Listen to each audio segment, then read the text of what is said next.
Yeah. Anyways, Broken Bow Lake, you was talking about that valley. Start back up there the same as you did there, Mr. Spikes. Talking about Broken Bow and the trip, or your area up there. Come again?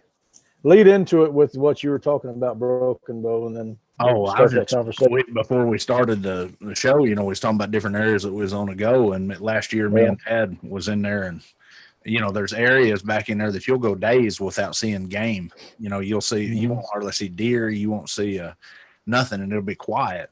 And in every area that we've seen, that has been conducive to the vocals. And then when we went in there the second time, I'm trying to find that video now. When we went in the second time and got back in there in that game preserve, we ended up seeing like it was at least 50 hogs. There's probably closer to 100 hogs just running through there. And they'll literally, you'd have to climb a tree. I mean, you ain't got enough ammo to take out that many hogs.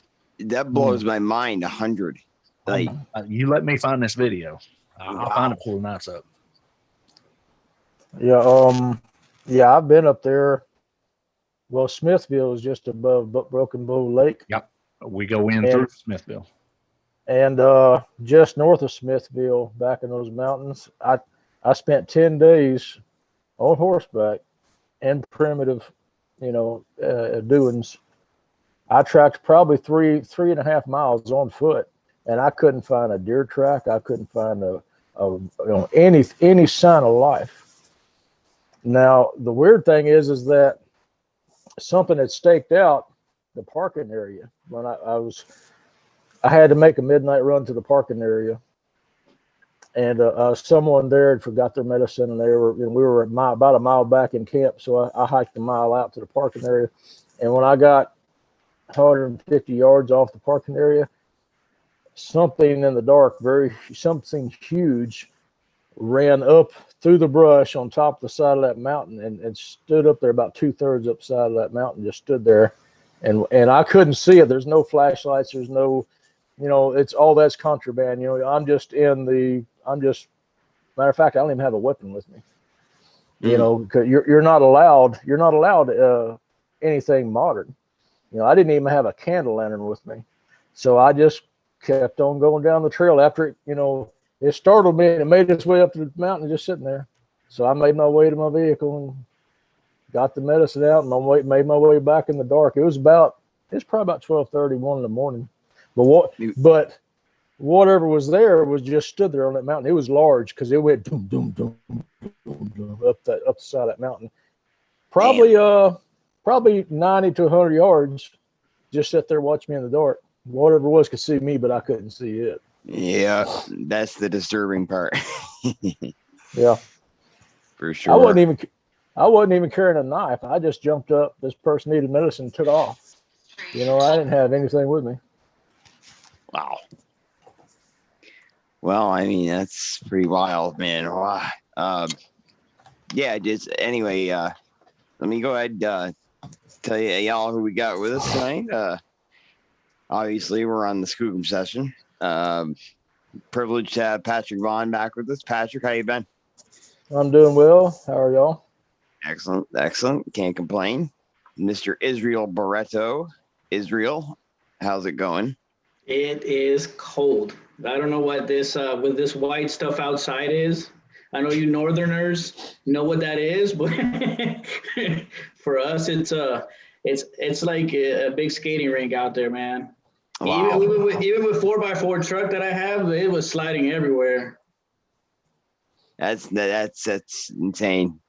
Usually we're the ones that are getting hit, and you guys are nice and cozy down there. We didn't get it that bad, but well, anyway, at least you're safe, man. We're good. What was that, bud? So if the power goes out, I apologize, but I mean it hasn't gone out yet, but just in case. Right. Gotcha. And we're honored to have Mr. Garhy Spikes Sr. back with us. Mr. Spikes, sir, how are you? Doing good. Kind of like Israel, fighting 8 inches of snow. Oof. Well, thank you for coming on. It's an honor to have you back on the show. Well, thank you for letting me. Absolutely. And we've got Junior here somewhere. I can't see him on my screen, but he's here. Don't think he's not. What's up, Junior? What's up? Over here trying to find that video. I found it. Oh, here it is. I found it now. Doing good, like Dad said, and Israel and Pattrick, because we're all in about the same area. We're all in the same 2 states, except for Pattrick. He's off over in Louisiana, but we ain't going to judge that against him, hold that against him. But fighting snow, it's Dad said you got about 8 inches. I think I've got closer to a foot and a half up here, but it's 21 degrees outside right now, and that's warm. It's been 2 and 3 degrees. Yeah. Wow. I mean, don't get me wrong. We've got, we've got a foot out there, but a foot for up here is, that's just normal. Right. So, I mean, it's, that's weird, weather patterns are. Y'all are used to it. We're not. What's that? Yeah, exactly. Y'all are used to it. We're not. Exactly. Yeah. Yep. But, it's great. Good, great to have you guys. And, good group we got together tonight. Be ready for an awesome discussion. But did you have anything more? Now, Pattrick, where'd you say that was? That occurred? That was north of Broken Bow Lake in southeast Oklahoma. I got you. Okay. And you're let me ask you a question. I've always wondered: what's the more northern or active part of where you're at, your particular state? And what's the most active? More the northern end or southern?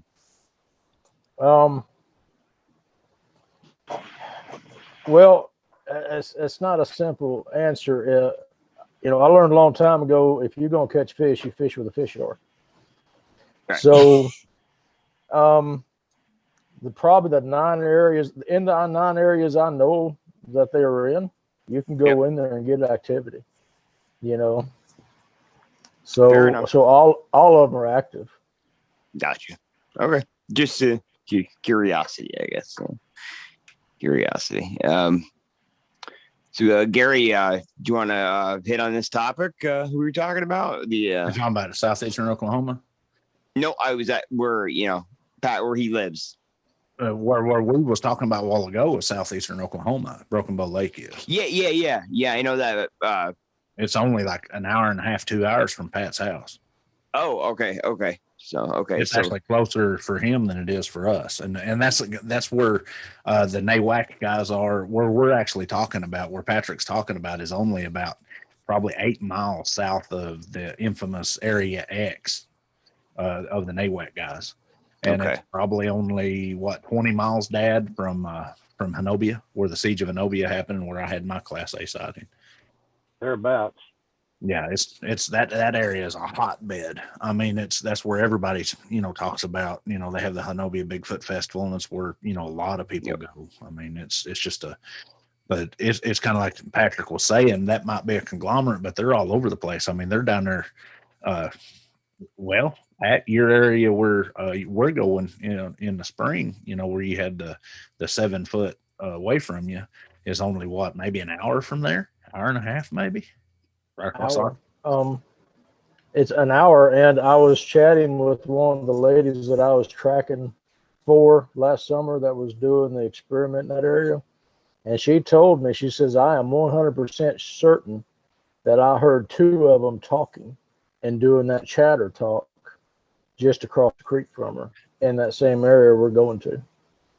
Yeah. Funny you say that, because me and Dad was talking about, he had some chatter talk at our property.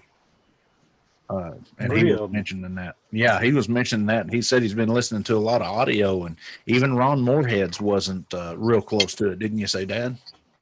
Yeah, I hadn't found anything that sounded like it. Well, while we're here, I've never heard the chatter talk. I've got a 15-second recording of some Garhy. I think you've heard it at one point. I'd like you to. I'll send it to you after, Pattrick. I'd like you to give me your thoughts on it.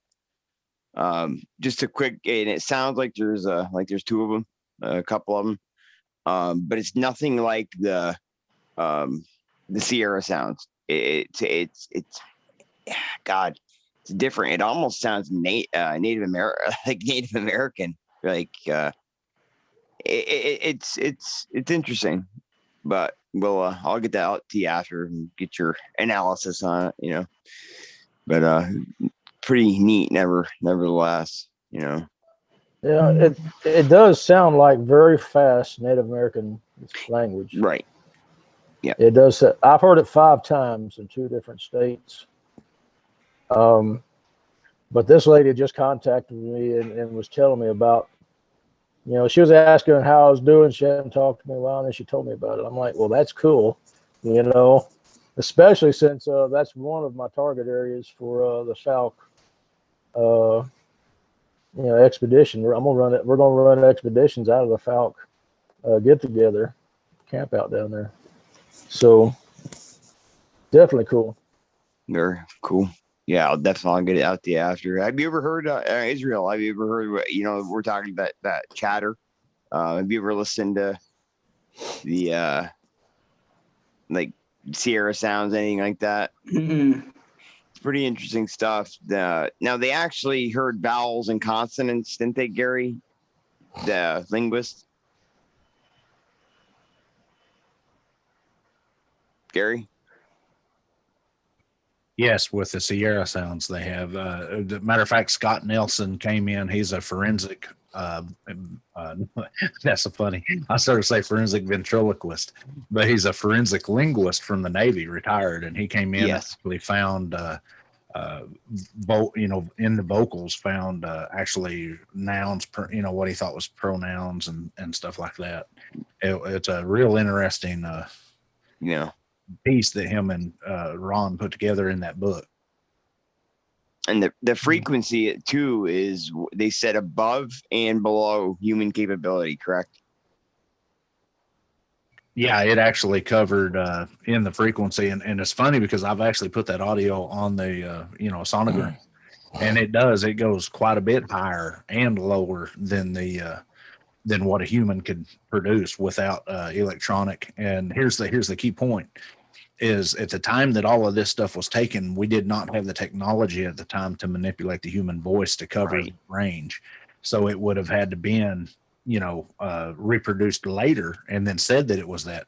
Well, in saying that, you can't do that because of what we call the background trash noise, you know, all the birds chirping, and they used the audio tapes, and you can actually hear the frequent, you know, clicks of the audio as it moves mechanically through, which that can be produced, but it's very hard. You would literally have to find a tape machine of that era, play the audio through an electronic machine onto that machine, back dub it back over. It's just infeasible. You know, too many factors there. Yeah, it's impressive.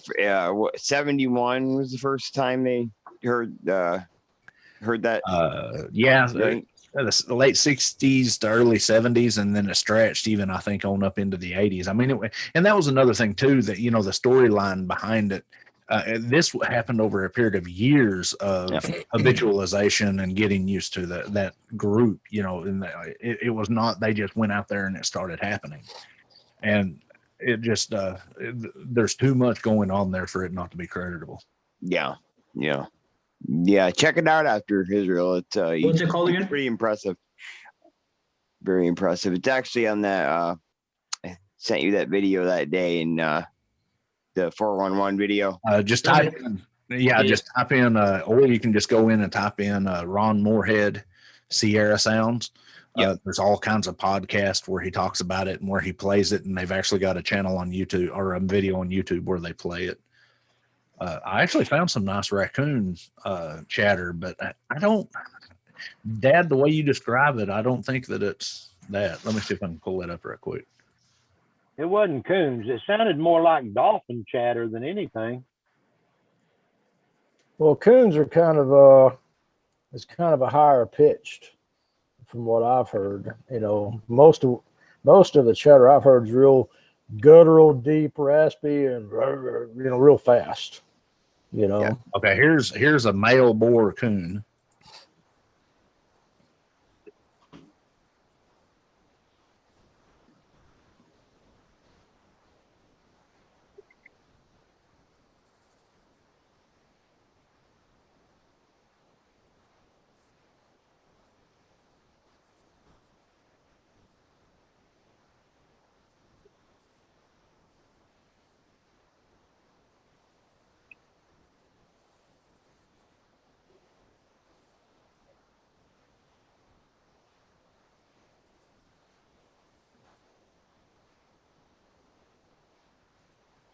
I don't think, Dad, the way you described that I don't think that was it. We couldn't hear it. That's weird. No, I've listened to coons. I've listened to all other animals that I can find on the internet, and the closest it's even, the only thing that even came close to it was a dolphin sound when they're chattering, whatever you want to call it. And you know, would you say, Mr. Spikes? What kind of the closest thing was what? A dolphin chatter. It very interesting you say that.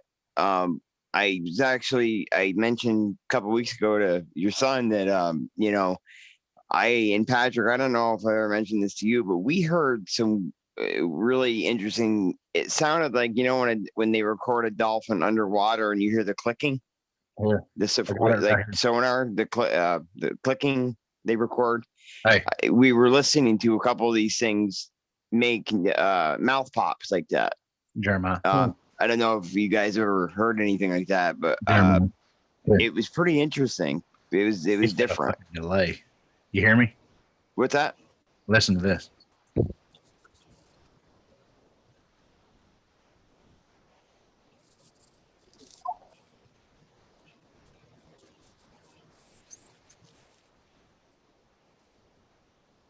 Okay, it's funny that you say that because we just had a conversation last week. What is the click of the dolphin? Yeah. Sonic blast. Pop, pop, pop, sonic locators. Now, how interesting is that? Because we've been talking a lot about these. Pattrick, you was part of that too, about these things using infrasound. Yep. And being able to see at night. Yep. And we know they got exceptional hearing. Yeah. How would they locate a camera? It makes you wonder if it was that it was, and it wasn't far from me. I could hear them walking as well, you know, and you could tell it was bipedal, and I heard that noise, and it's the first time I had first and only time since I'd never heard it again. That click, you know. So I just wanted to know if you guys have ever heard anything like that. The first man discussed that specific technique with me theory with me. Dad was actually with us. Was when we was at the campsite in Hanobi with Randy Arrington. Dad, you remember how he was talking about? He thought that might be how they locate cameras so well at night is with a click, you know, and that would also explain maybe rocks clicking noises, and that would explain some of the tree snaps.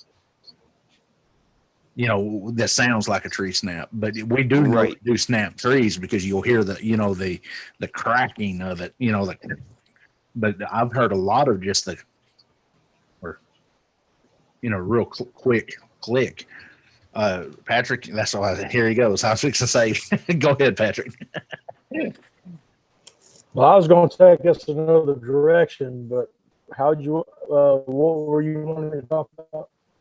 No, I thought you was going to talk about that, the clicking noise that you hear a lot that you always thought was their teeth clicking or like a tongue click. Yeah, it's such a strange experience, you know, to hear that out there. It's just, you saying this was part of why I was going to say what I was fixing to say, which is exactly, you know, what all evidence do we have that is, you know, physical evidence that supports this, not just anecdotal, but I mean, how much evidence do we actually have on this being? And, and from my perception of the physical evidence being turned into circumstantial evidence so it can be dismissed. Okay, I think that would be an interesting topic to discuss.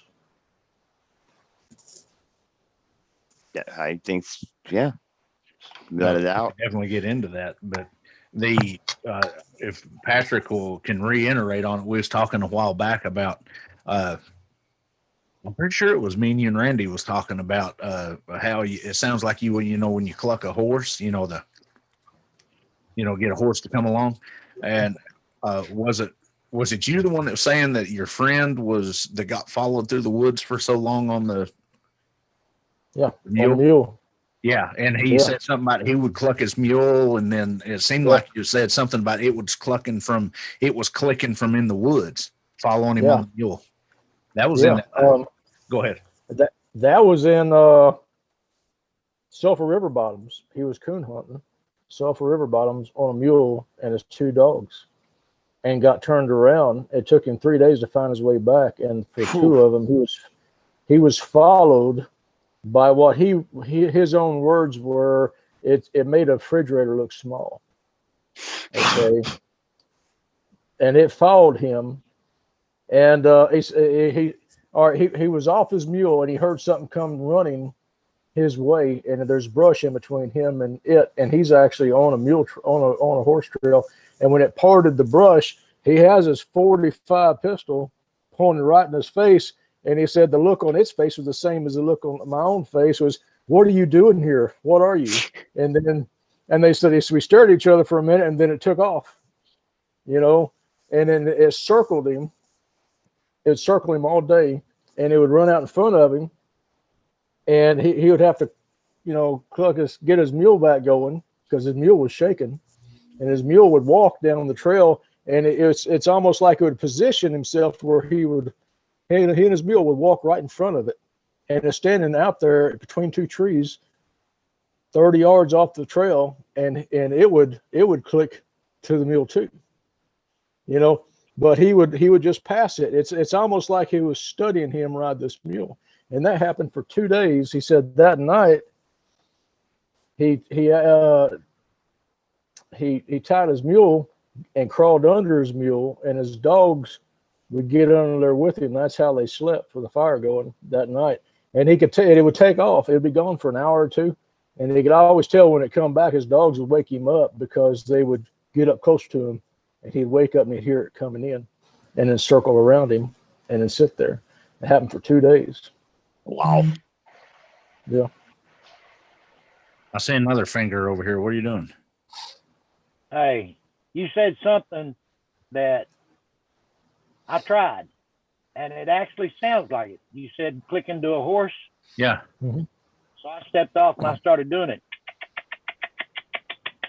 That is very close to what I heard, but in 3 different tones.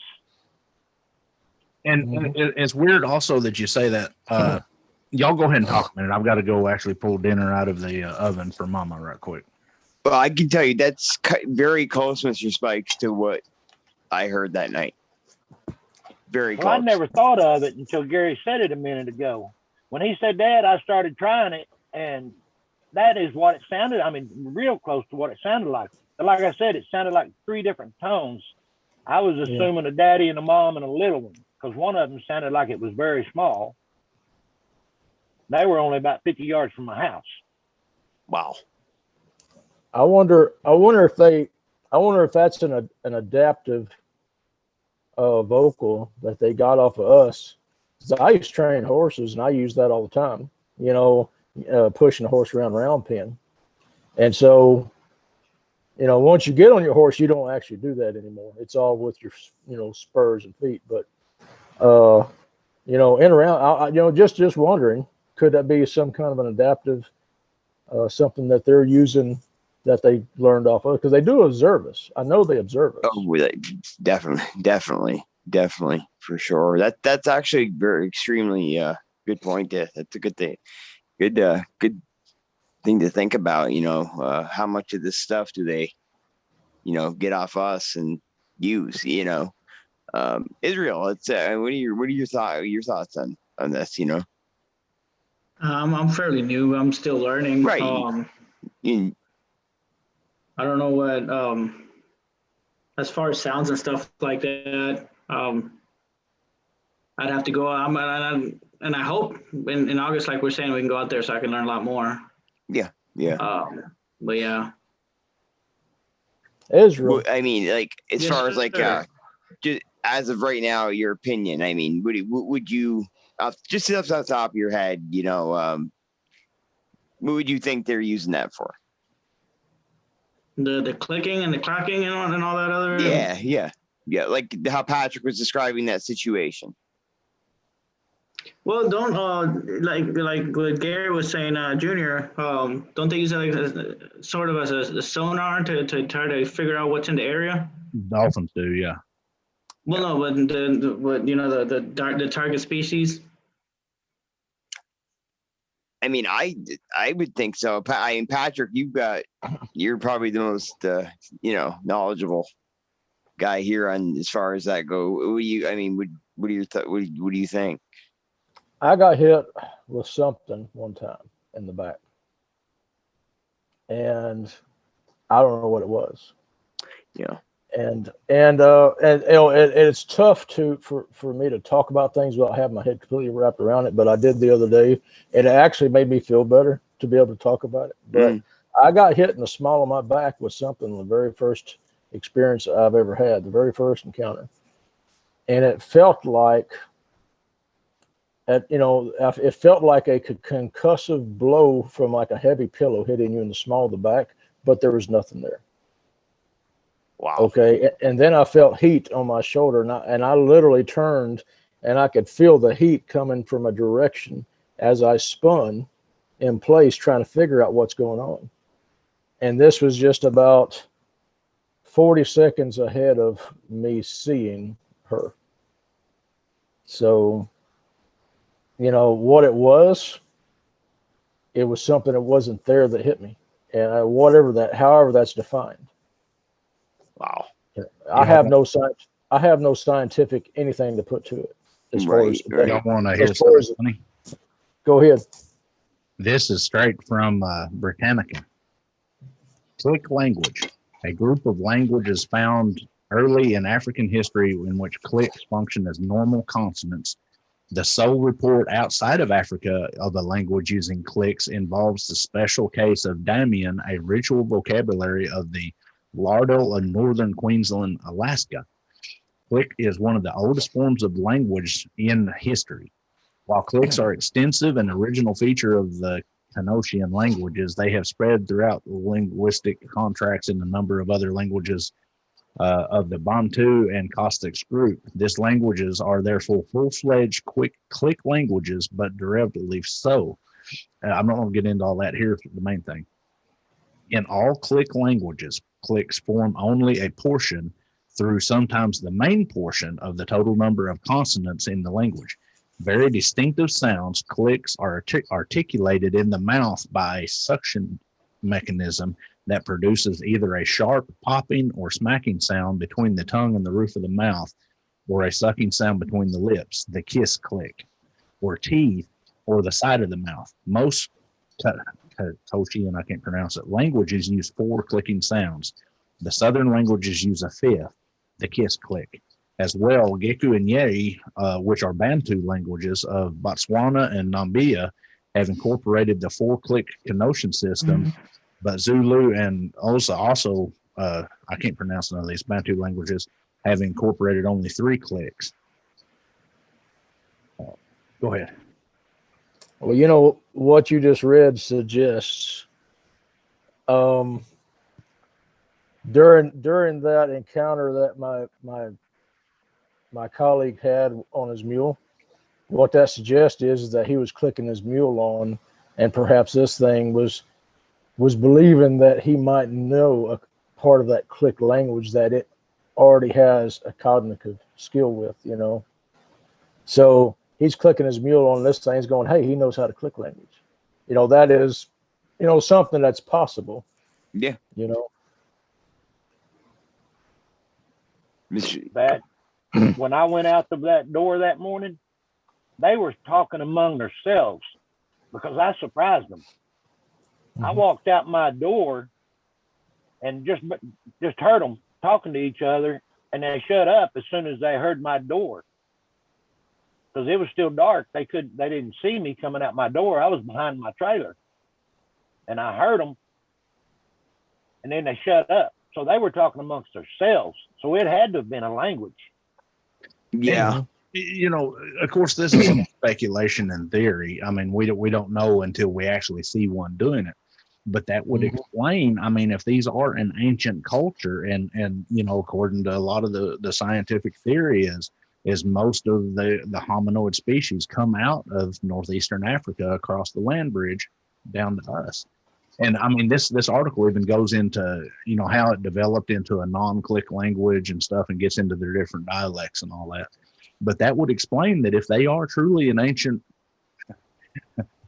for lack of better terms, if they're all the way back there with the Book of Enoch, and if they're all the way back there with Moses and Noah and all that, where did all that happen? Right in that general vicinity. So if they have not developed, or if they have kept that language structure and then incorporated maybe Native American languages or even English words into it, that would explain it. I mean, it makes a lot of sense. Right. Yeah. Go ahead, Pattrick. That does make it makes a lot. It's a great theory. You know, that's you know, now that theory is supported by witnesses that have heard this. You know, and I'd love to pick Israel's brain on the evidence and the burden that it has to bear for it to be certain evidences. But it's a great theory based on not just witnesses, but also all the recordings. Yeah, that's a good point, Pattrick. Israel, we talked about, evidence, what qualifies as proper evidence and how can something has to be proved.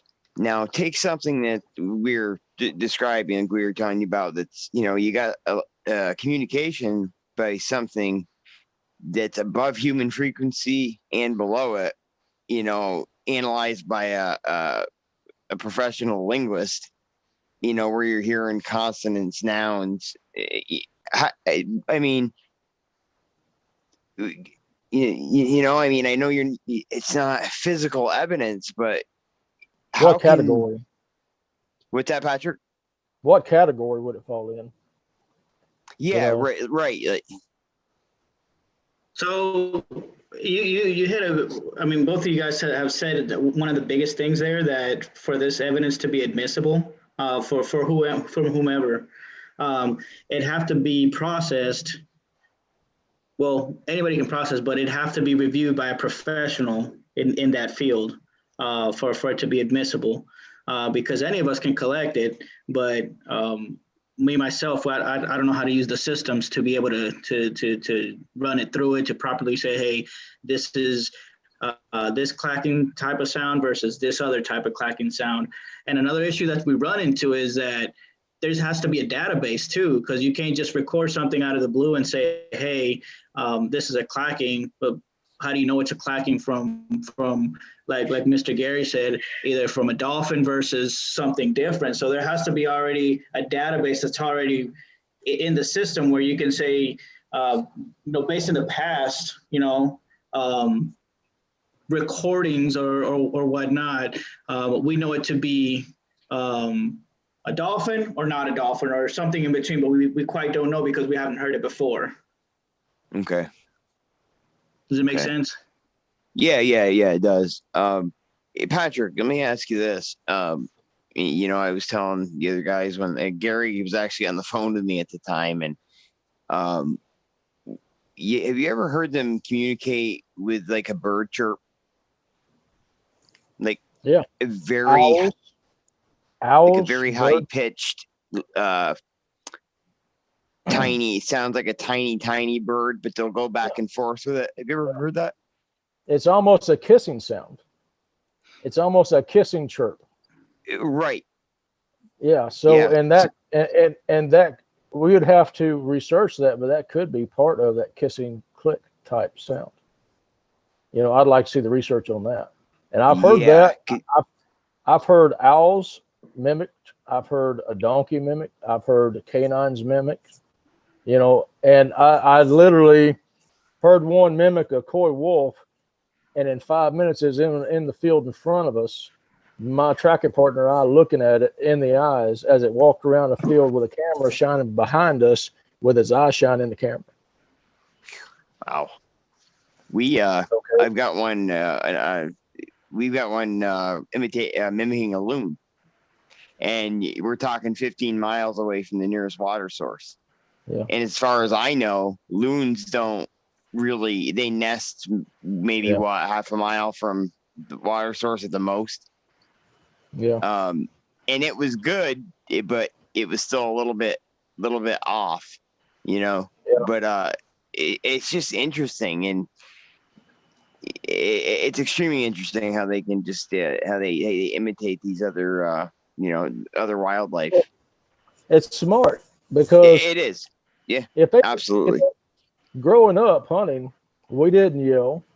We didn't say, "Hey, you." We used birds.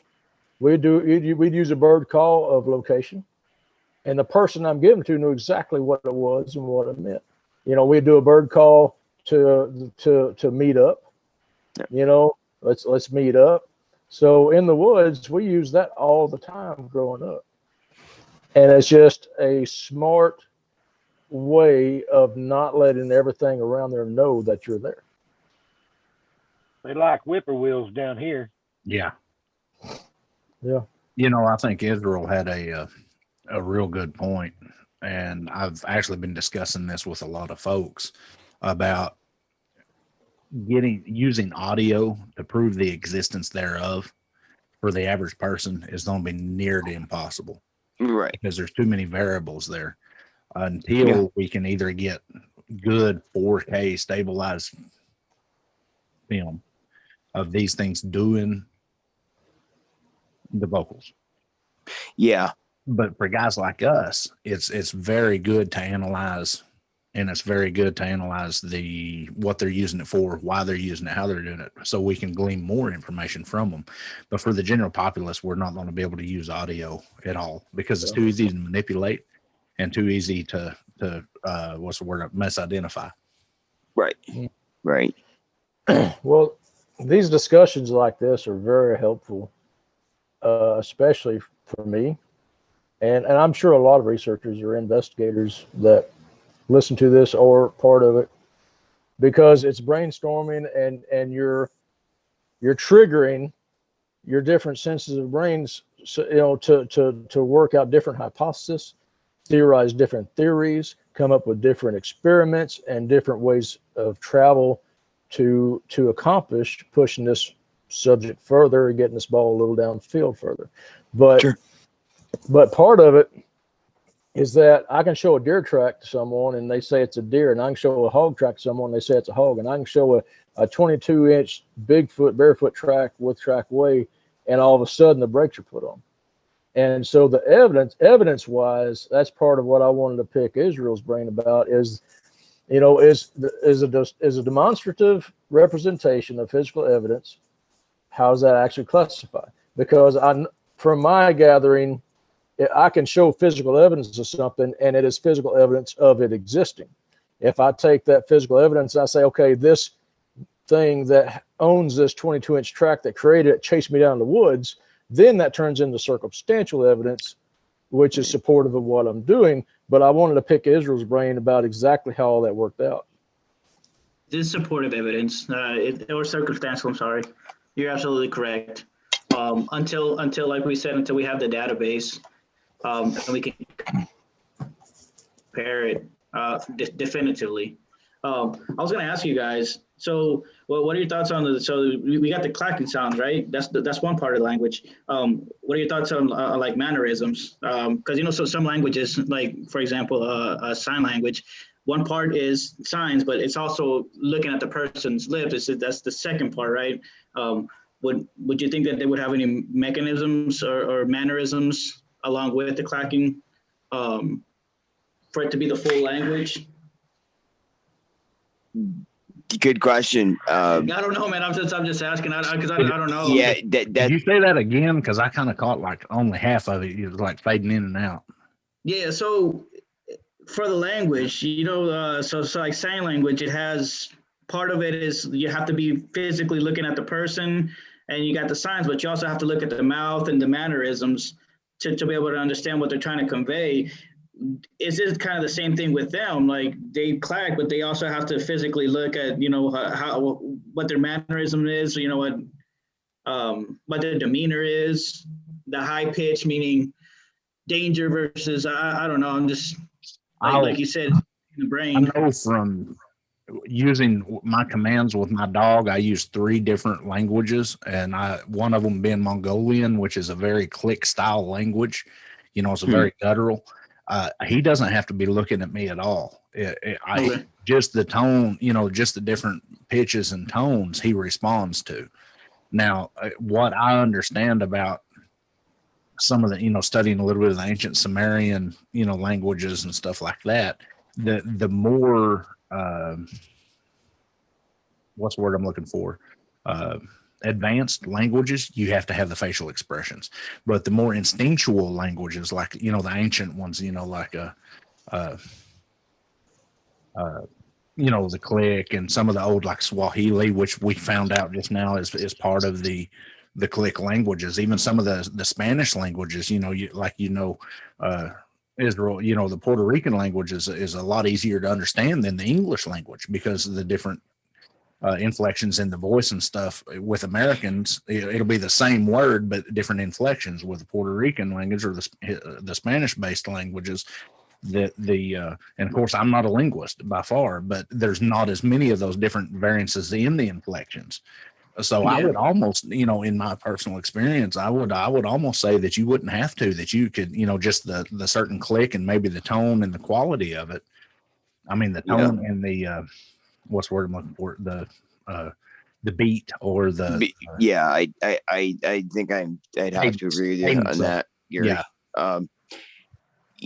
We've heard, since we've been doing this together, we've heard one report from a very close one of our team members that told us a story about one gentleman seeing one scream at him, and so that's you don't hear of many cases where people actually witness, like you were saying earlier, witness these things vocalize. Well, here's one thing that I was wanting to make a point earlier. I just sent Randy an invite. He didn't get your invite for some reason. Okay. But if you're in a tactical situation, sign language is always good, but it's like Pattrick said, which I don't know where, he's had to step off for a minute. But in a tactical situation, we would use clicks. We literally had clickers.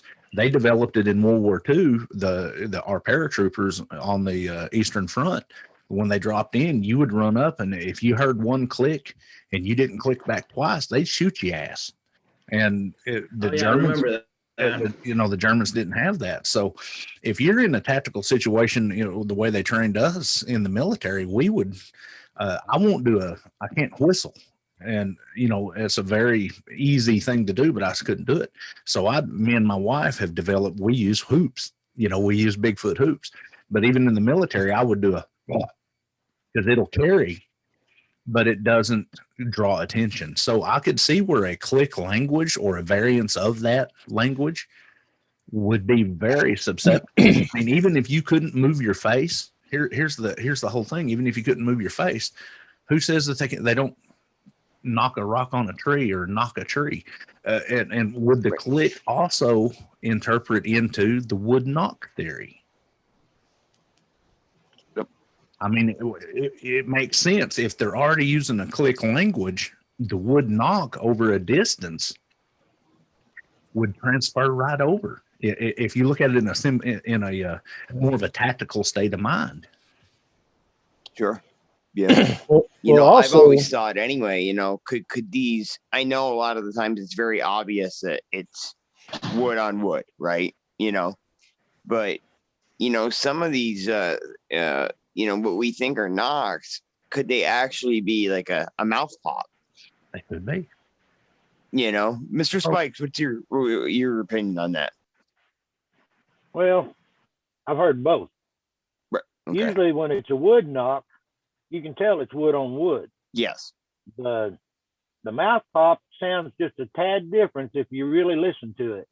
Yeah. I mean, it happens quick, so sometimes you're not going to notice the difference. Well, at a closer distance, you can tell the sound. I don't think that a mouth click would carry the distance that a wood knock would. A wood knock would carry the distance. But the theory and the meaning thereof would transfer from the wood knock to even rock clacks to Sure. wood pops. It definitely, well, just talking to Tex from Trinity Paracryptid. He was down at Brown Springs. Me and Dad's going down there here in a couple of weeks with him, and he sent me some audio, and it sounded like a 20-foot tall woodpecker going off. Yeah. I mean, I was like, wow. And we compared it with the chest slaps of a big gorilla. And man, I'm like, there ain't no gorillas in Brown Springs. Right. That we know of. Well, I've got, and I do have the recordings, to prove this, that I've got one where you'll hear him yell. It's that almost an Ohio type howl, but it's like all a yell and a scream all at the same time. And he'll scream and then he'll whack a tree with something and then start the yell again and then beat on a tree, Well, I mean, if you think of it this way, I mean, I think we're all in agreement here that these are very intelligent, probably as intelligent as we are or more. And look at how adverse our language is. They say the English language is one of Israel. I mean, you'd be the prime example of that. I mean, your primary language is Puerto Rican, right? Yep. How hard is it to make the transfer from, say, the Puerto Rican to the English language? It's pretty hard, isn't it? So it's funny that you say that because normal conversations, it's pretty quick. Now, when you add the factor of emotions, it changes very quickly.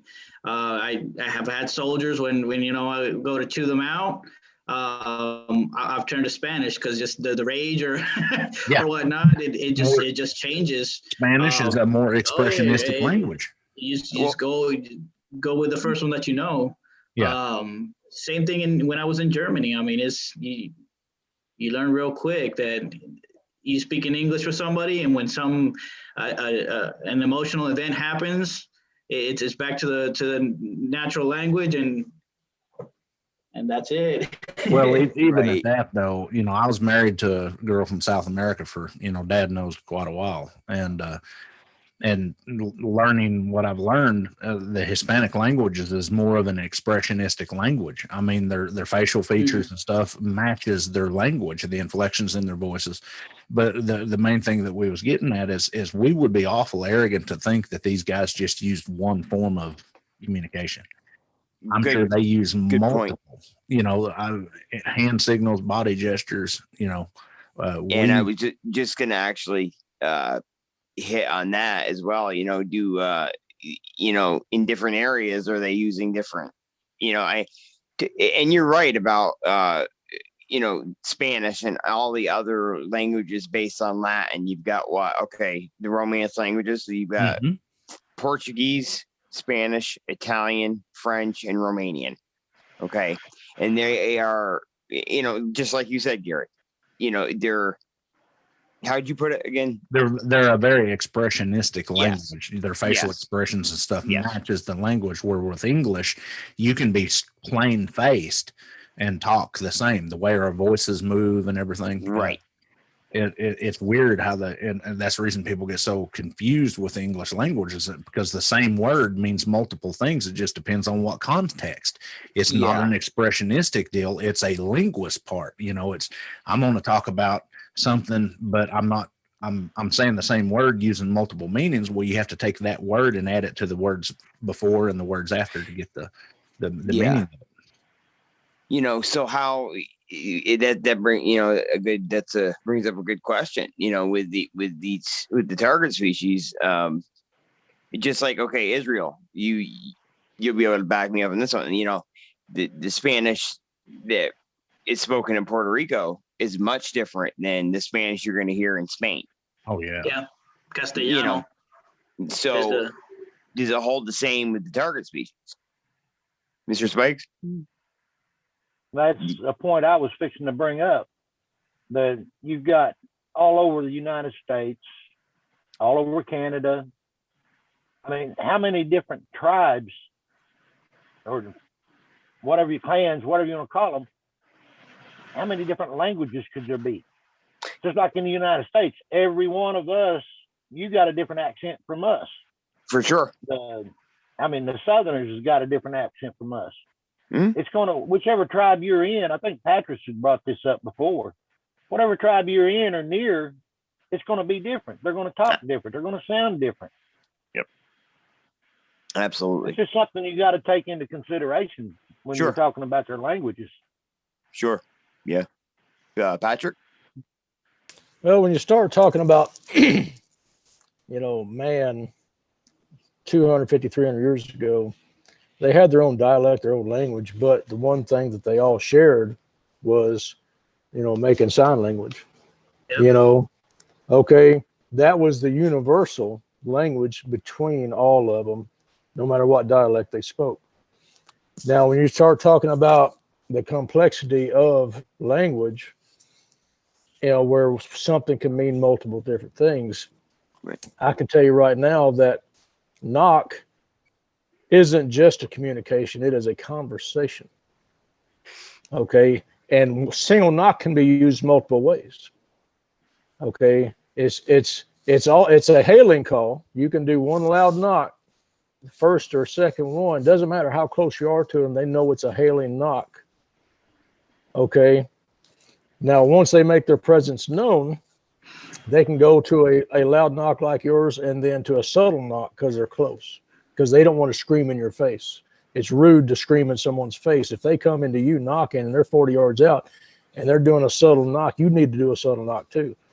Okay, now if they come in 40 yards out and they do a real loud knock, that's not saying just, hey, I'm here. It's saying, hey, I'm here and your presence is not required here.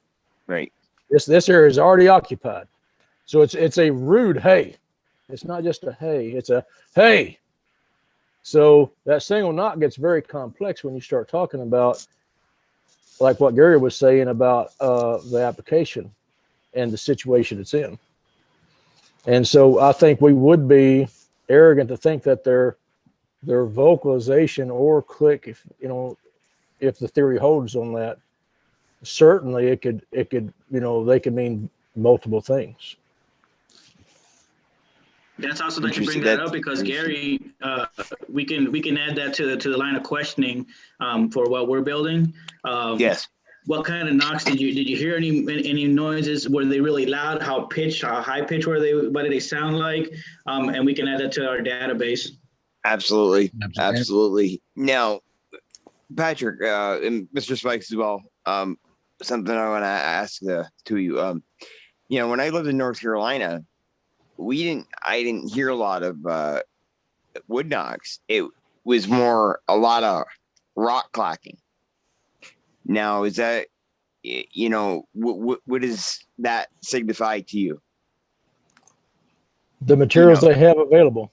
Yeah. Okay. Not only that, the different tribes have different languages. Instead of using wood knocks, that tribe might use a rock clack. Yeah. Okay. Yep. But they're trying to convey the same thing. Pattrick, I have a question for you. Right. Sorry, Mr. Spike. I said I had a question for Pattrick. Day before yesterday, I walked down to my back fence and I whistled a whippoorwill. And then I did a few more bird calls, hoping something would answer me back. Well, they did. About a half a mile away on one direction was a single knock. And just a little ways away from it was another knock. Then I whistled again, and a half mile south was another heavy knock. Now, what do you think that meant, Pattrick? You started a conversation. Okay. And I know you understand the dynamics of the area from your perspective, but whenever you start a conversation or before you start a conversation, you need to understand the dynamics of it from their perspective as well. Okay, there may be one individual out there that uses those whistles that you're mimicking. You're not actually creating anything. You're mimicking what you've heard one do there. Right. And so doing that, there could be one half a mile away going, hey, I'm here. And another one going, yeah, I'm here too. And another one over there going, I'm here too. Thinking that you're one individual that you're not. And then the one that does the whistling is going, hey, wait a minute. I didn't talk to them guys. Yeah. Right. I've done that. I did that. I went into an area. I was using single knock. I did a knock, and another one did a 2-knock. Okay. I don't ever get a 2-knock on the first knock from a response from one of them. But the reason he did it, because he thought he knew who he's talking to. And then he comes in, he says, looks at me at 60 yards out on this ridge, does another knock, and then leaves. And I go in and I find where he did the single knock at, and I track him back to the tree, back out there where he did a double knock, and which way he left out. He just thought I was thinking on it. When I heard those knocks, my first thought was, well, they're just letting me know and letting the others know that I'm here. But then I got to thinking about it, and I thought, well, maybe they already know I'm here. So maybe they're just letting all the others know that I'm here. But it was just a question that I thought I'd ask you. Half a mile away, they know your presence is on that property, but they probably didn't know exactly where you were at a half a mile. I can track up within a quarter mile of them. 400 yards was when they actually start knowing where I'm at. Any further than that, I really, I don't think they would have a bearing on you. So, you started a conversation and the other ones said, hey, here I am. And there wasn't anything aggressive about it because of that distance. You can hear a large single knock at 1.08 miles. I measured it. Okay. So it was just a friendly, you started a conversation and you got three responses out of it. Yeah, it was a good still morning, or afternoon rather. There was no wind. We had all this snow, and I could hear my whistle echoing all around over here in the woods that was come from is a quarter mile from me. And it sounded like it was on, deep in the woods. Is the reason I said a half mile. But I knew they heard me. I was just hoping they'd whistle back at me. But they let me know they were there. Tell you what, every time I set out to accomplish and get something that I want back, I would say 90% of the time I don't get what I expect back. I get something else different, and I've got to be satisfied with what's different and walk away with what they gave me or what they choose to give me. Mm-hmm. Yeah. Only 10% of the time I've actually, and I think it was on accident, honestly, that I actually went out, set an objective, and accomplished it. Well, the day before that, I went to the same place down here, and as soon as I stepped out in the open where I'd pushed out this fence row, one about 200 yards to the south of me knocked. Mm-hmm. I figured he was letting everybody else know I just stepped out there. Yeah, I mean, it wasn't giving a warning. It was saying, hey, I'm here. I actually got into a very complex conversation with two of them. The one that did the double knock and the single knock and then left out said, thinking he knew who I was talking to. I went to another one's area and was calling it in with a single knock. And the one that knew it wasn't, knew who was there as me. He was actually about 600 yards off. And I'm doing single knock, and this one I'm investigating is running around me and shaking bushes. And then I hear a 3-knock, a 1-knock, a 2-knock from 600 yards away. And that one is telling the one that's shaking the bushes at me. He says, danger warning, get out of the area. I'm here. Come here. Okay, that's what he was telling him, and he repeated that twice. 3-knock, and then 1-knock, and then 2-knock. He did it twice, telling the one that was in this area that I'm investigating to leave that area and go there because there's danger warning, get out of this area. So I'm sure Junior's told you. When I go down there, I talk to them. I know they're out there. They know I know they're out there. I just talk to them like I'd talk to a normal person. And I told them, I said, you're welcome to come over on my place. Just step over the fence anytime you want and come over here. Well, I've never had any problems with them until Junior comes and upsets them. Well, they are a live and let live species of being. They really are. But the major problem is, and one reason why I do this is putting awareness out there, because anytime you have two species competing for the same resources in the same area, there's going to become friction. Absolutely. Now you couple that with the fact that our species won't even recognize that they're there. Well, Okay. I would say 95% of us. Yeah. 95% of humans.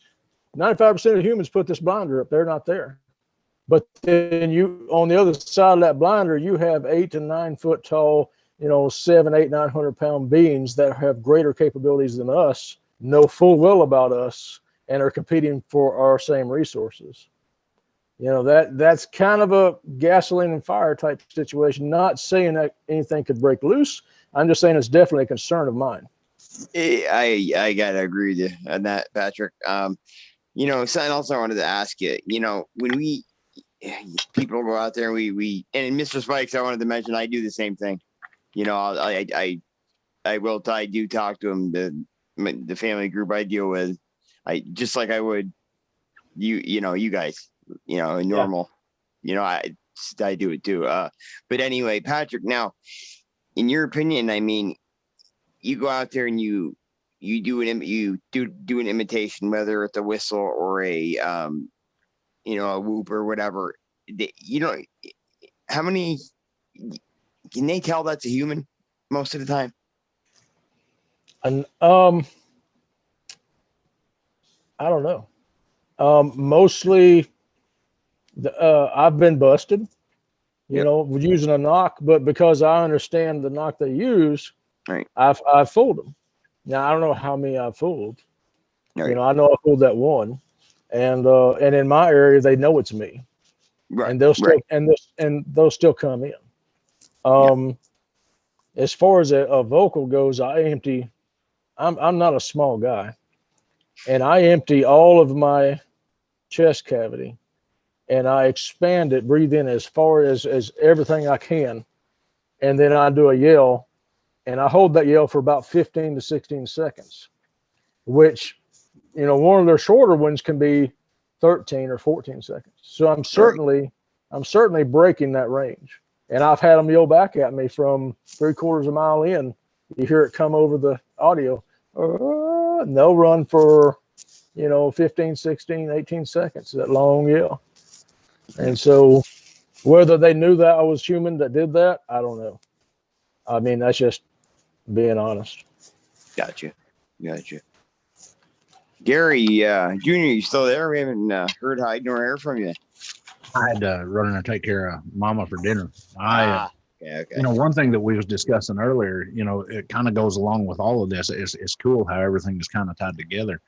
But, the different groups might have different responses and stuff. The situation that me and Pattrick got into on our property with Dad, and in rebuttal to Dad's deal, I come down there and stir them up. I run around in the woods half naked and beat on trees. But when we used Patrick's experience in North Louisiana in response to them getting pretty ornery with me, the results was going to go one of two ways. They was either going to come in and rip me apart, or they was going to leave the area. Well, it turned out that they left the area. So in saying that, I'm a true believer that we can compare these with another communal group of predators or on the planet, and that would be orcas. And we do know that orcas have like a communal language that pods throughout the world can communicate with each other, but each pod also has an inner language that allows and different behaviors, which is taught literally by the elders to the younger.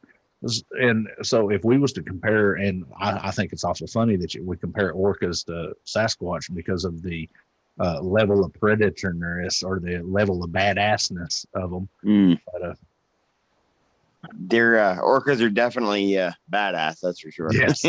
But it's just so funny that we do know that in that species, and they do have similar intelligence of humans. We do know in that species that each pod that we developed over years of scientific study, each pod has a certain language that they use themselves and a certain set of skill set and behaviors that's taught from generation to generation.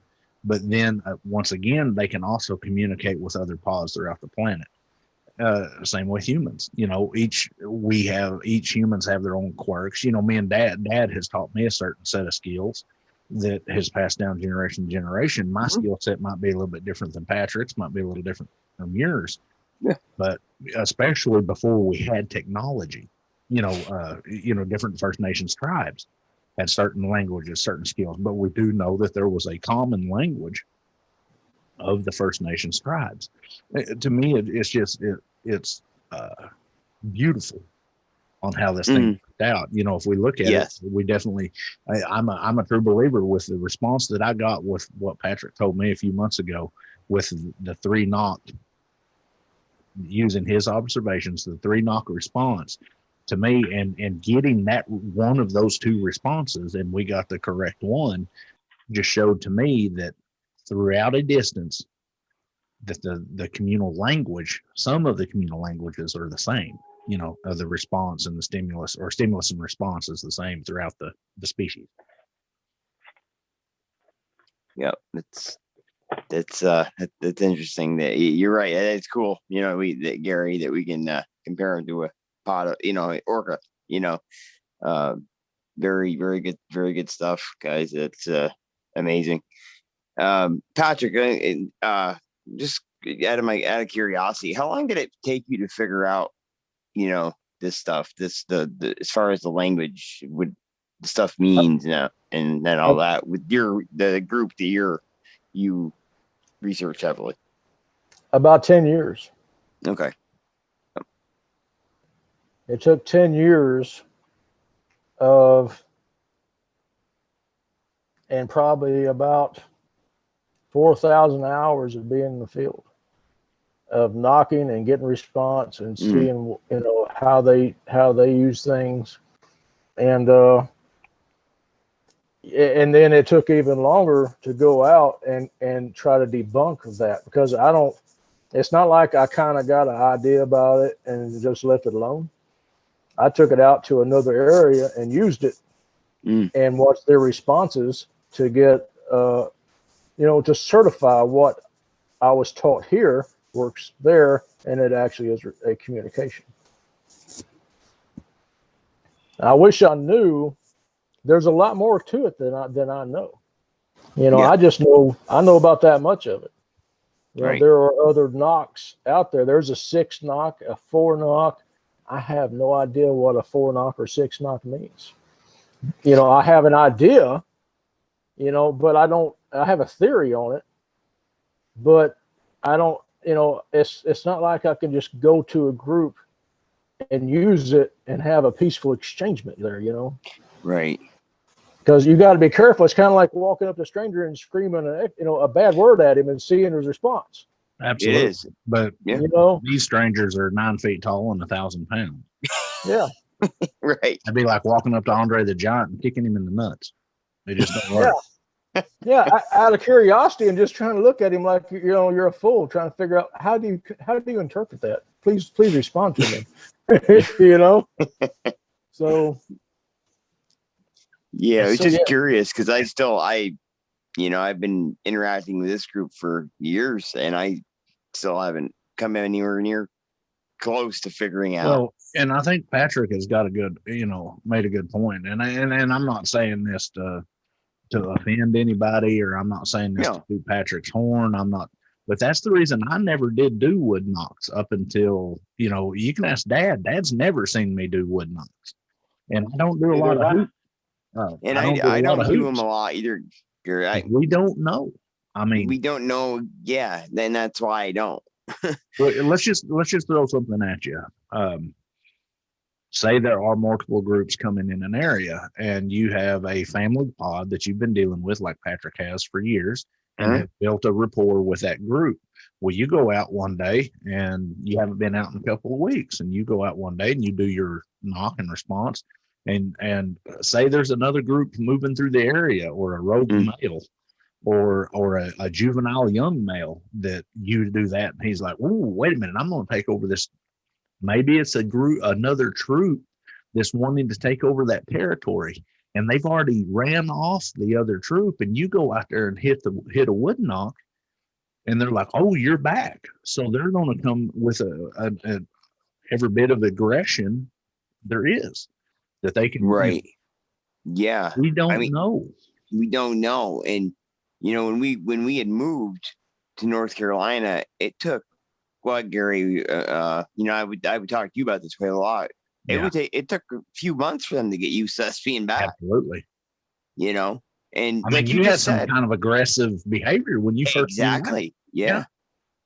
Which they never, I rarely, I haven't had many, one or two times where I've irritated them, where they've escorted me out. At you right quick, because Patrick, I know where you're going with this. What if you catch them at the wrong time of the year, and the mother and father are having, or the mother's having children, and or it's breeding season, and they're overly aggressive, and you're out there knocking on trees. All right, that might be their mating call. Yep. Jeremiah. Yes. One of the best tools for me was just a campfire. Just going out, a campfire. Okay. Yeah. Going out in the area, building a fire, and just sitting there with no technology. Me and a knock stick, and just knocking. And and just do it. 1-2s are safe to do. Okay. A 3 will send them the other direction. A 3 will either send them the other direction, or they'll come and say, "Oh yeah." But 1s and 2s, you can just use a 1 and do a 1 knock, and have it come in and do a 1 knock, and you can feel it out. If it comes in close and gets subtle, then it's curious, and you just start knocking it. Probably a couple of hours. Just sit and knock with it. Just do subtle knocks back and forth. It may teach you something. It may, because I say that because you're a long ways from me. They may use a different knock for something different. Sure. They may come in and do a single knock, and they may do a double knock. And if and if you do it, now be careful doing a double knock back, because that's an invitation, and you really need to steel yourself for that in the dark. Patrick said a good point, but how many times down in southeastern Oklahoma, the main thing is the patience. Patrick, we've talked about this in depth. People do a single knock, and they wait like 2 or 3 minutes, and then they do a double knock. It might take them 15, 20 minutes. It might take them an hour. How many times I've seen people in southeastern Oklahoma lose patience and start beating on trees and drive them away. Oh my, yeah. I mean, that's like parents looking at or a real good pool players looking at a young pool player come in like, "Get on out of here," Well, I treat it like how I text or message. I send a message, and I'll wait an hour. If I know they're there, Right. and I'll send maybe another message, and if I don't get anything at night, it's fine. I'll go back home, but then the next time out, I'll send another message. And I don't overload anything.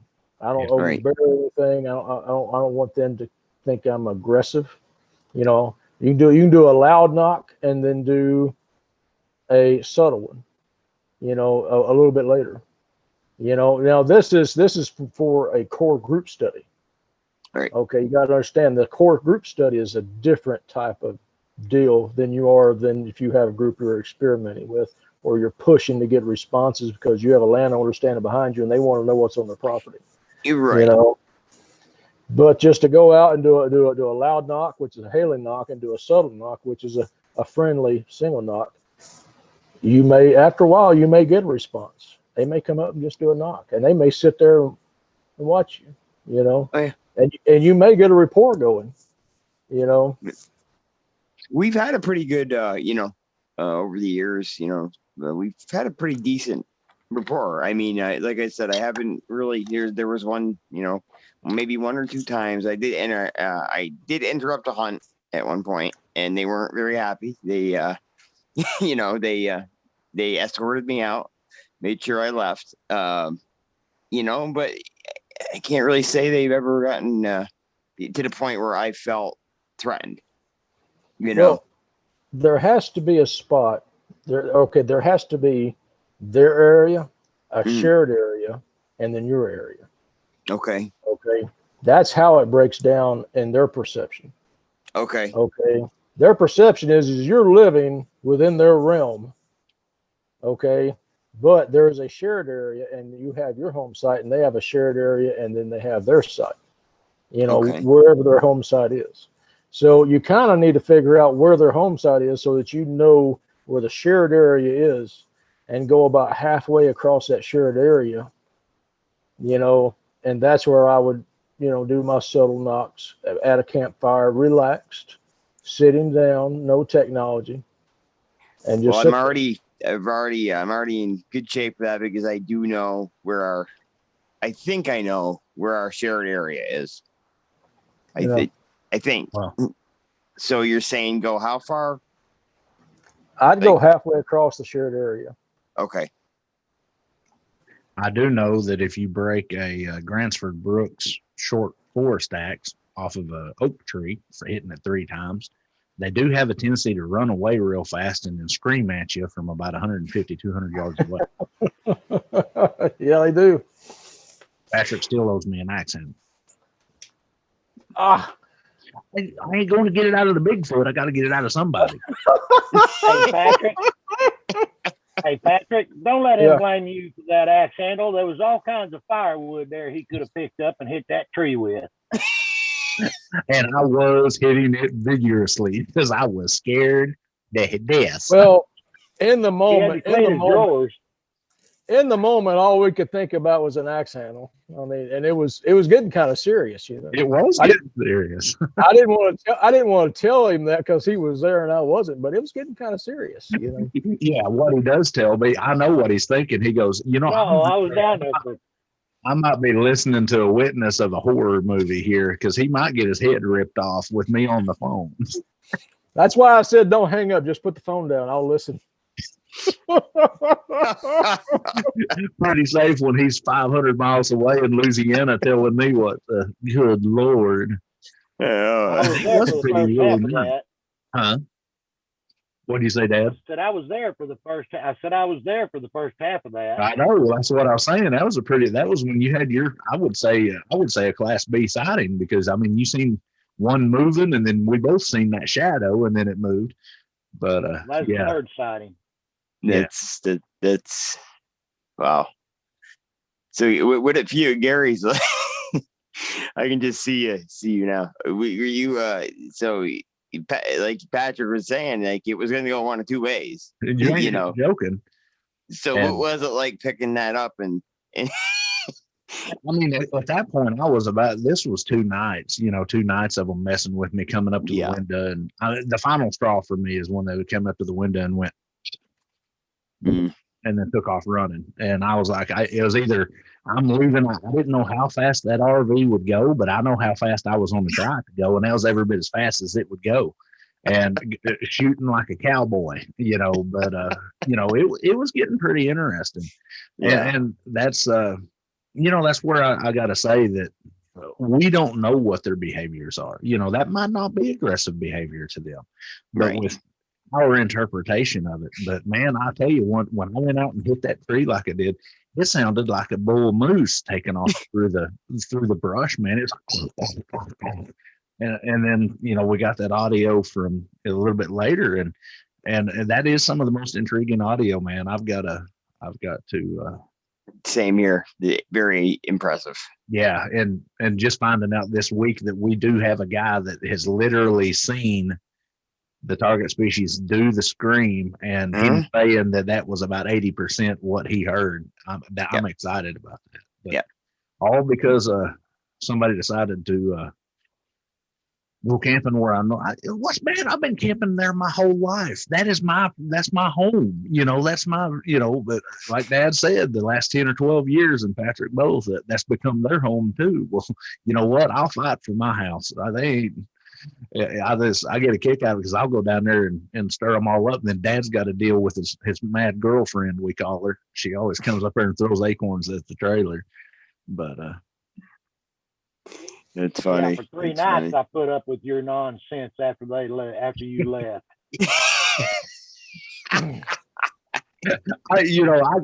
I'm on the phone with Dad. That was so funny. And I'm on the phone with him and he goes, you can hear it. And you could literally hear the acorn hit the top of it.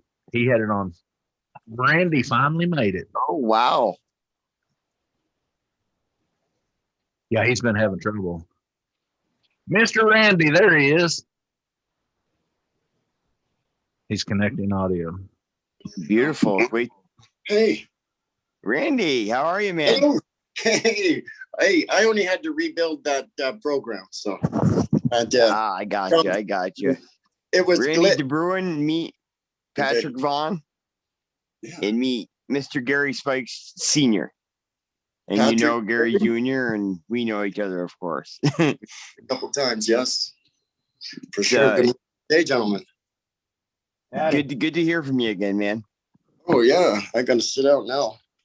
Well, I've been around the whole house we've trying been- to figure out what to do. You kind of actually been on the subject of communication, with these things, what we think certain things might mean, and would not, stuff like that. We were going to get into how did I word it earlier, Gary? Different ways that these things may kill their prey. I don't know how much. I haven't mentioned your experience, Randy, because that's not my place. Okay. That's fine. You could have said something, but Would there you you- mind telling Pattrick how this thing did this? Because the way it did what it did was, but it's just. you mean how I met this creature that we Well, call do- that I know is called, how it actually finished the job and what it finished the job on. oh yeah, oh that part. Well, Yeah. Pattrick, I saw this. I know it's a Bigfoot now, but I saw it jump on top. Well, it jumped, but when it jumped about 30, 40 feet in the air to get beside the animal, which was a large moose with 50-inch paddles. And they were not far from me, I'll tell you that, not far. That big creature, that Bigfoot thing, I'm pretty sure I probably could have hit it with my rifle if I had swung at it. But anyways, he landed on the back of this moose, grabbed it by the tines with his huge big paw of a hand, grabbed it right on the front of the pounds like that, and just yanked and busted its neck right at the shoulder blade there. And I watched the neck bone slide along the back of the hide.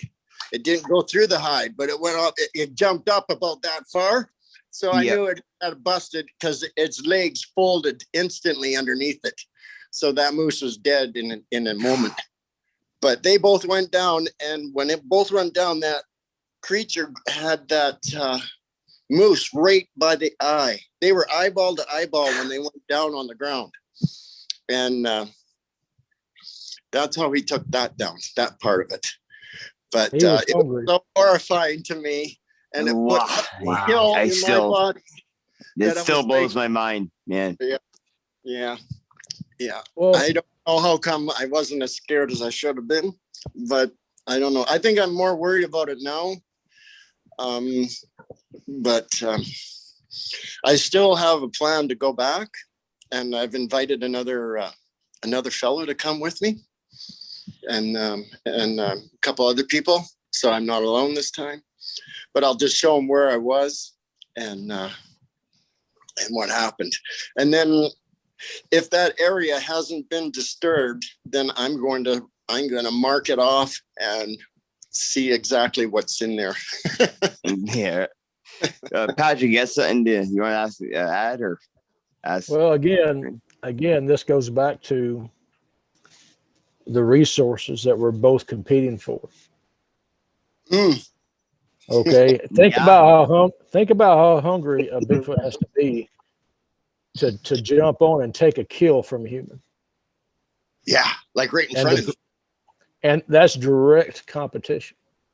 Oh, it is. Yeah. How hungry totally he'd have to agree with be. you. Think of how hungry he'd have to be to take on a bull moose. Unbelievable. I mean, Yeah. there's too many other, I don't want to get too deep into it, Randy. I'm waiting until we do your show because I've got a bunch of, little questions and stuff I want to ask you about it. But just think of the performance level and the risk taken to take on a big bull moose like that. Yep. Yeah. Exactly. Well, The power. I have Pattrick, I don't know if you've actually seen one of these creatures up close. Oh, he's The power is amazing, isn't it? If you have, then you know. But the power is rather shocking. It's like having. It's really difficult to explain. It because is. it's a living creature, and it seems it's hard to process. Yeah, It's hard to process, isn't it? It is. But when I saw its face, when I looked into its eyes. It didn't look into me eye to eye because its head, I don't know, it was squished down into his shoulders, like his head was like way tight down there. And when he moved his head, he had to move his shoulders. It seemed to me because he's not staring at me. Maybe he was just focused on the moose too. I don't know. But when I saw his face, it was like looking in a brother of mine. It was like looking at a man. It was just, and that's what just got me. It was like, that guy that just ran past me was not human. I know that. It couldn't have been. Yeah. And then when the whole thing played out, it was like, no, I don't know anybody that can do that to a moose with their bare hands. I jumped that ball, or anything like that. I've never seen anything like that. I've never heard him scream before. Not like that. I've heard him beller and be mad and charging. That's totally different. This thing was like scared for its mummy, and it just didn't care who it was trying to hide behind, I think. Yeah. But I've never had a moose try and hide behind me either. And so it's all a bunch of firsts. Anyways, that's a rough. I still get revved up even thinking about it. It's I know you do. I appreciate Go ahead, Senior. Did it scream before he jumped on it or right as he jumped on it? No, he screamed before. He stood up. We were like, 35, 40 feet away from each other? Something like that. And he stood up. And in between us, the moose got up out of the ground and ran past me. And then that thing jumped and bounced once beside me and then charged after it while it was clawing the back of its So 30 to 40 foot of one lunge. Yeah. He ripped the flesh on with one swipe of his hand on Randy. a moose. The scream terrified the moose then. The scream terrified the moose. Oh, it did. That moose went by me. His eyes were rolled right back, right in the back of his head. His ears were flat, and it just screamed. And it was like I was standing right there in front of it, and I didn't move, but it ran right beside me. Like, I'm surprised I didn't get run over. Randy, how far do you think that first jump was? How long of a distance? When that animal jumped, he jumped from when he stood, when the Bigfoot stood up, he took one little tiny, like a steadying foot stance. And when he jumped, he passed me in the air. So that had to have been, it was at least 35, 40 feet away. And so he did that easy, but he was going up and past me when he was in the air. So it was like, how do you jump that far? Pattrick, that proves it, don't it? Proves that track away, doesn't it? Yeah. Very, very agile with the, he moved like a cat. The athleticism, right, is unbelievable. The ground. Like when he first came up, he was all about show and that huge beller that made my chest and my belly just wave like a glass of water, just started waving. And like, I was kind of glad in some ways that wasn't directed exactly towards me, because I felt it was a weapon. But I know that thing yelled at that moose, not just to show off to me. That was kind of like a side trick, but he would also to intimidate and stun this moose, because that's his meal, and he just messed that thing up, man, because it kept coming back to me. See that's interesting, eh, Garhy? We've been talking about that an awful lot lately with this being their ability to stun, whether in fact, like Pattrick, what's your opinion on that? In this respect, both of you, with these vocalizations, do you think they're able to stun, and throw off their prey, and you know what I mean? You know what I'm saying? Just I do. Listening to him telling what he's telling. Mm-hmm. It's, and I've had a few encounters, but and I've been yelled at and I felt it in my chest.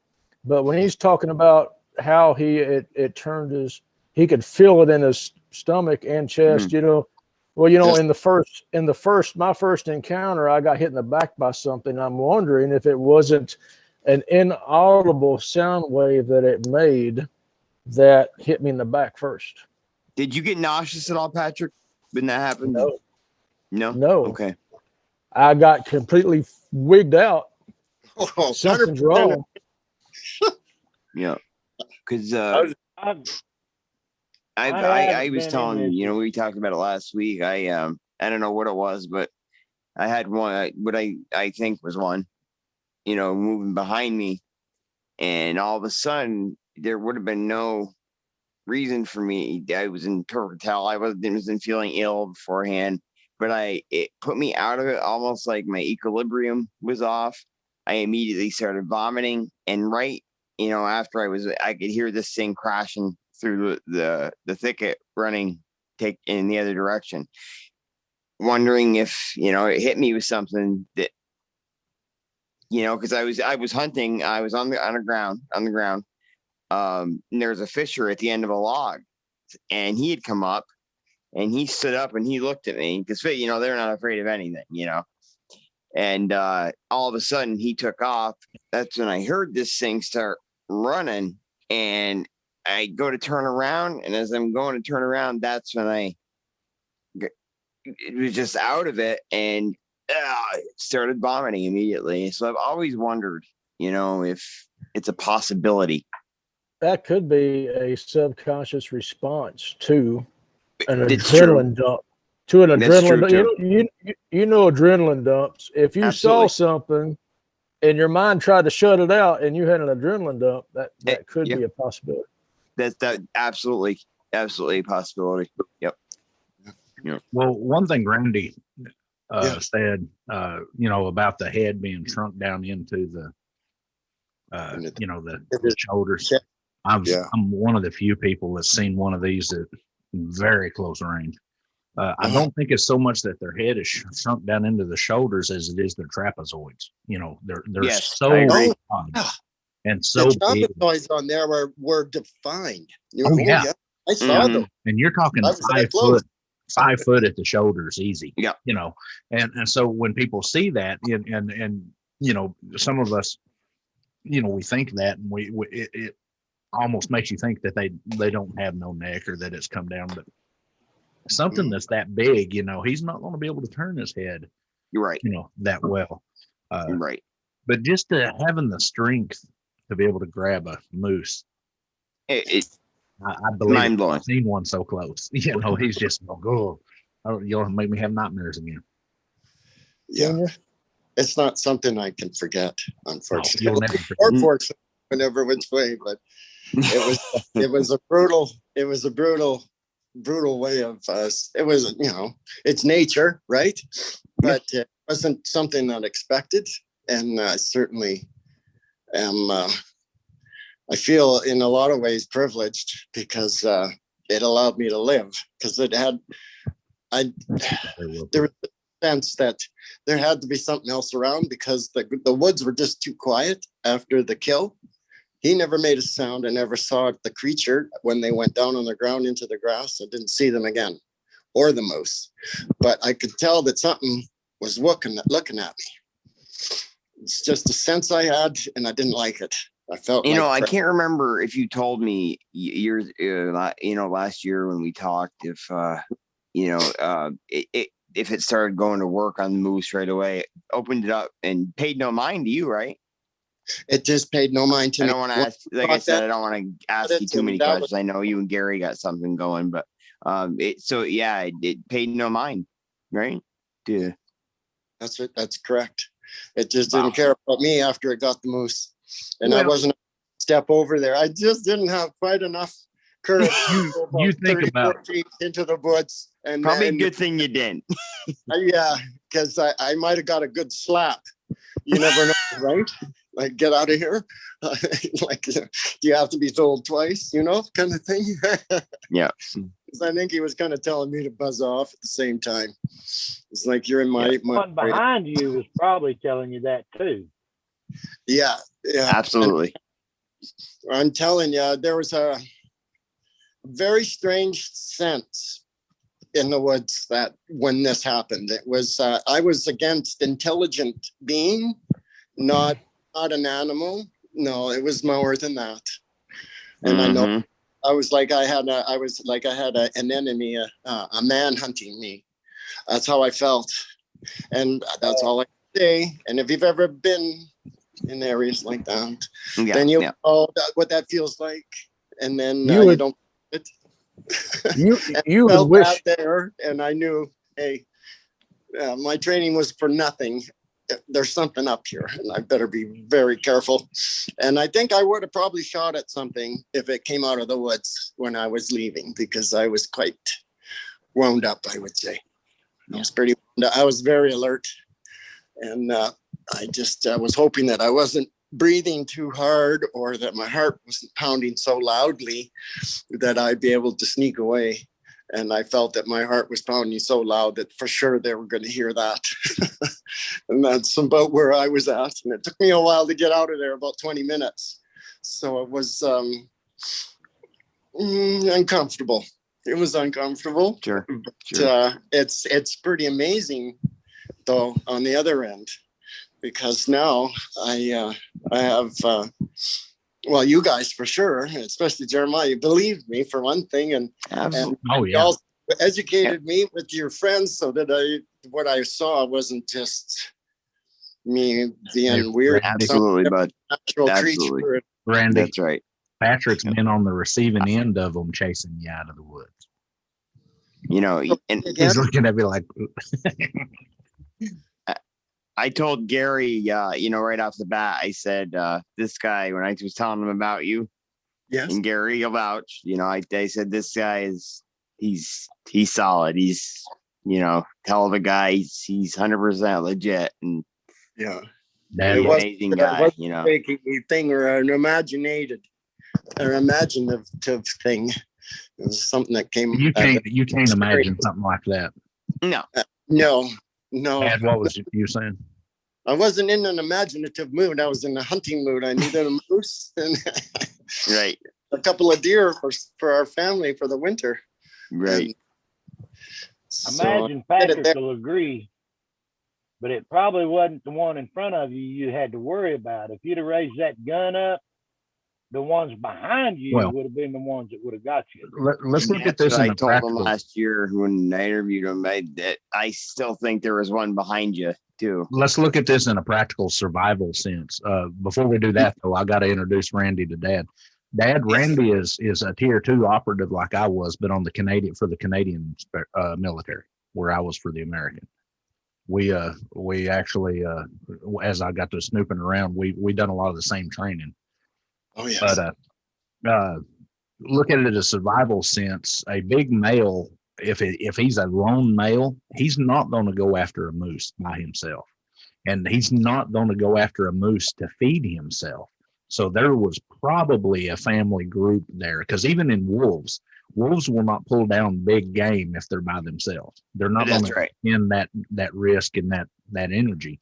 So there was a family around somewhere, Pattrick. Yeah.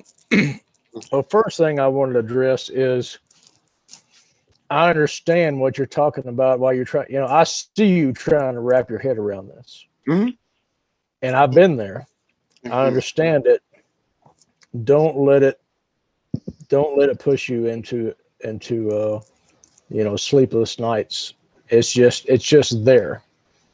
That's it. It's a reality.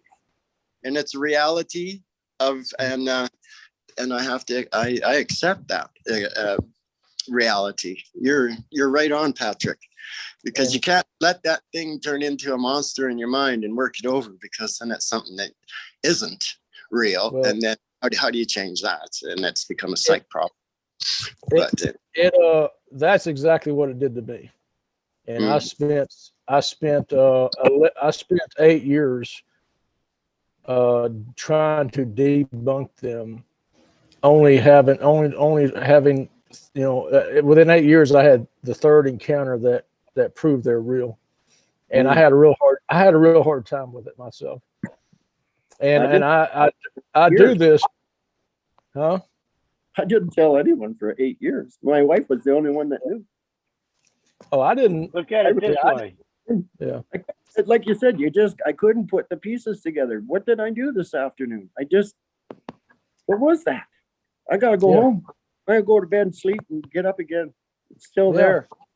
Hey, I thought someone spiked my soda that I was drinking, and I threw the soda in the bottom of my floorboard when I finally got to my truck and I'm leaving out. I'm laughing at myself, thinking someone spiked my soda. It was disturbing. So I wanted to say, don't be disturbed by it. It's very real. It's very there, and they really do have a live let live situation that they like to. Keep Listen, going. guys, I gotta hit the road, but you guys keep this. Garhy, you can keep this going as long as you want. Randy, would you like to join us again next week? Oh, certainly. That'd be awesome. Now that I figured out. We do this roundtable every week, man. So that's great. Since we didn't get to hear from you the whole night, that'd be great. You join us again, but you guys keep talking. I got the wife giving me the stink eye here. So, well, actually, I've got to go take care of Crystal. She just had surgery. Okay, yeah. But next week, Randy, come back on, join us. We'll do another roundtable session to have the same gang back. It'd be awesome. I'd really enjoy it. Jeremiah Senior's got something. No, sorry, Senior. Hey, Randy, look at it this way. You're very privileged. You're probably the only person in the world at this time that has seen that. Yeah. It don't help. Privileged. It don't help a bit. It's a stinking curse, because you try to get that shit out of your mind and it don't happen. Right. And I'm telling you. I understand that part of it. But have you ever heard of anybody getting to see that? No, I haven't. That's why I thought this can't be real. Like I saw it. Like it was right in front of me. Very privileged. Yes. And I think it was important that I do tell someone when I first was because of that very reason, is people need to know that these creatures are really here and this is how they hunt. It's important to tell that, to make allowances with it. But I'll tell you, just, me and Pattrick, we laugh about it because I seen one at 18 inches in front of my face, and I wish I could unforget that. And that's the reason I want to get with you, Randy, on a more personal note, and us just kind of sit and talk, because it you can ask my dad. My dad was kind of involved in it right there. It devastated me. It literally scared me sober. But it didn't do that for me. I just I had a lot of things going on right at that time in my career, and I was dealing with a lot of things that were very unpleasant. And so I just took that and shoved it in the same drawer as all the other things and slammed her shut tight.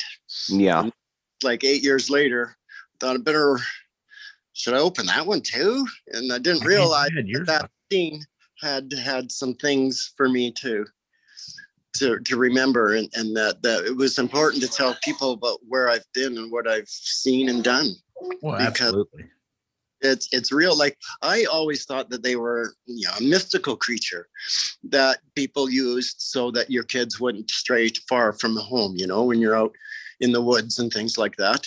But to see that it was real and that it was hunting and killing food that made it, and it looked like it was killing for a family or many others, or a community of them for sure.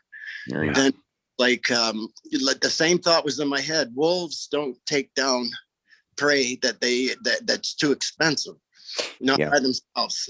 And this guy took it on by himself, and I was wondering, I knew he was using me in a sense, because I'm a predator and the moose was afraid of me naturally, but it seemed that moose could care less that I was holding a weapon. It was trying to get close to me to get away from what it knew was going to get him. And he knew he had a short leash and it wasn't very long, and I was in the way, and maybe I could cut that leash for it. Yeah. But I don't think it would have made any difference. But in some ways, I'm glad I just watched it all and didn't interact. Yeah, for Maybe sure. That's talking to. But they're real creatures. They're real. They're not pretend, and they're not a mystic. Absolutely. That thing that I seen, no, that was a real flesh and blood, and he made me go doo-doo in my pants. They definitely are. Well, we all agree that they're real. Yeah. Oh yeah. Yeah. I mean, I agree to a point that Dad says that you're one of the privileged few, but coming from somebody that's been in a similar, not in that dramatic. Now, Pattrick has been in a traumatic situation, but it's a blessing and a curse all on the same, coming out both sides of the mouth. It is. I would have loved to forget. I had so much more peace and tranquility in the woods prior to that than I do now. I mean, never.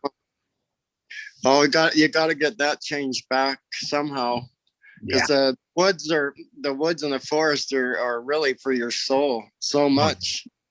And I kind of think I stayed out of the woods a little bit too, even though I moved. I had to move and stuff like that, and go into bigger centers with lots of people, and couldn't get out to the forest like I used to. And I really felt that. So you must have felt the same too. You must have affected you quite deeply. We're just now getting to the point. I had my sighting in 2016, and I'm just now getting to the point that just a few months ago, or about 2 months ago, I went out camping by myself without my dog, without my wife or somebody else, and we'll get into that. But we had experiences that night as soon as I went back out, and that's great. But it's just one of those healing things. But folks, I apologize, but I've got to jump off here and go take care of same here, guys. But gentlemen, thank you. Then it was Mr. great. Spikes, thank you, sir. Always love having you. Randy, I'll be getting with you soon. I know you're going to come on this. We're going to finish up this next week, but I'm the one that Jeremiah was talking to you about coming on my show on a little more personal note. Okay. Gary's that's my best. That's my man right there. You two will. Oh yeah. I'm sure once I got to do some digging, I found out what let's just say thank you for your service. Even it don't matter what country it's for, as long as you served. That's the main thing. Well, the U.S. and Canada have served together. Absolutely. I trained with a bunch of you. Well, folks, I got to jump off. I remember many times going, "Oh my God, there's a freaking Stars and Stripes on his shirt." You give a guy a hug, he goes, "What the hell?" And it's like, we just came out of there. And you're going in there. And I just wanted to hug you. Anyways. All right, gentlemen. Have a good night. See you. Have a good night. Hey. Thank you. All right. Pattrick, always a pleasure. Always. We'll see you guys next week.